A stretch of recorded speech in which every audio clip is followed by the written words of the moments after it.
বরিশাল নগরীর ১১ নং ওয়ার্ডে সাগর নামের এক কিশোরকে কুপিয়ে গুরুতর জখম করার অভিযোগ উঠেছে।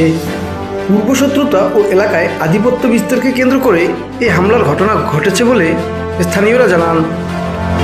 ভুক্তভোগী পরিবার সূত্রে জানা যায়, কিছুদিন আগে এলাকার একাধিক বিরোধকে কেন্দ্র করে সাগরের সঙ্গে প্রতিপক্ষের দ্বন্দ্ব তৈরি হয়।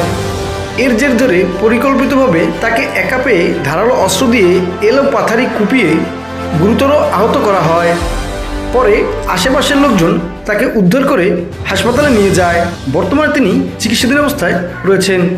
সাগরের মা লিলি বেগম অভিযোগ করে বলেন, আমার ছেলেকে মেরে ফেলার চেষ্টা করা হয়েছে।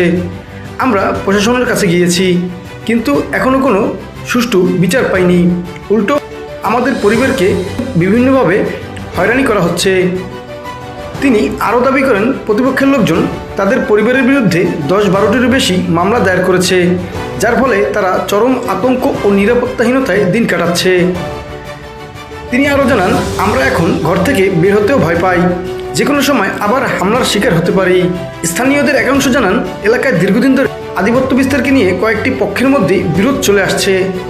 এরই ধারাবাহিকতায় এ ধরনের সহিংস ঘটনা ঘটেছে বলে জানান এলাকার লোকজন, যা দ্রুত নিয়ন্ত্রণ না করলে পরিস্থিতি আরও খারাপ হতে পারে। এদিকে সাগরের পরিবার দ্রুত হামলাকারীদের গ্রেপ্তার, দৃষ্টান্তমূলক শাস্তির দাবি জানিয়েছেন। পাশাপাশি নিজেদের নিরাপত্তা নিশ্চিত করতে প্রশাসনের হস্তক্ষেপ কামনা করেছেন। লিলি বেগম, আসলে বিষয়টা কি, ওরা ৫ই আগস্টের পর এই হাসিনা পদত্যাগ করার পর ওরা উল্টো যাইয়া আমাকে উপর অনেক হামলা করছে। আমার বড় ছেলের বাপ্পিরে ৮-১০টা মামলা দিচ্ছে। আমার স্বামীরে কোপাইয়া নির্মমভাবে হত্যা করার চেষ্টা করছে। আমার স্বামীর শেরে বাংলায় ভর্তি ছিল, ক্লিনিকে ছিল, তার পার রক কাটিয়ে দিয়েছে। তো এরপর ওরা মামলা দিয়ে আমার ছেলেকেও 3 ছেলের জেল খাটাইছে। এরপর ঈদের দ্বিতীয় দিন আমার বড় ছেলেরে পুলিশ দিয়ে অ্যারেস্ট করিয়া ওরা ধরাই এনেছে। তার পরের দিন আমার দুপুরে আইয়া ওরা হুমকি দিয়েছে। রাত 8:30টার দিক দিয়ে আমার ছোটো ছেলে 19 বছর বয়স নাবুসরে হত্যা করার চেষ্টা করছে এবং ওর 3টে হাত পাও পঙ্গু করিয়ে দিয়েছে। বাবা আমার কোপাইছে ফিরদৌস, আরিফ, আসলাম, রাজা, হিরিয়া আর 10-12 জন আরো ছিল।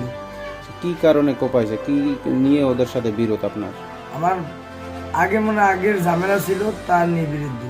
কি ঝামেলাটা কি আসলে মূলত? ঝামেলা 5ই আগস্টের পরে ঝামেলা হয়েছে, তাই সেই ঝামেলা নিয়ে। আচ্ছা, ওরা কি কি বলে আপনাকে? আপনার কাছে কিছু দাবি করে নাকি কি জন্য মারে আপনাকে? আপনাকে কি এলাকা ছাড়া করতে চায় না কি কারণে, না টাকা পয়সা চায়? আমার এখন হুমকি দিমকি দিতেছে। এই অবস্থা কইরে তারা এলাকাতে ঘরে থাকবো না বাইরে থাকবো, বাইরে থাক পারতেছি না, ঘরে বসে হুমকি টুমকি তারা দিতে আসে। আমি কোন দিক যাবো? আমি আইনের পক্ষে বিচার চাই।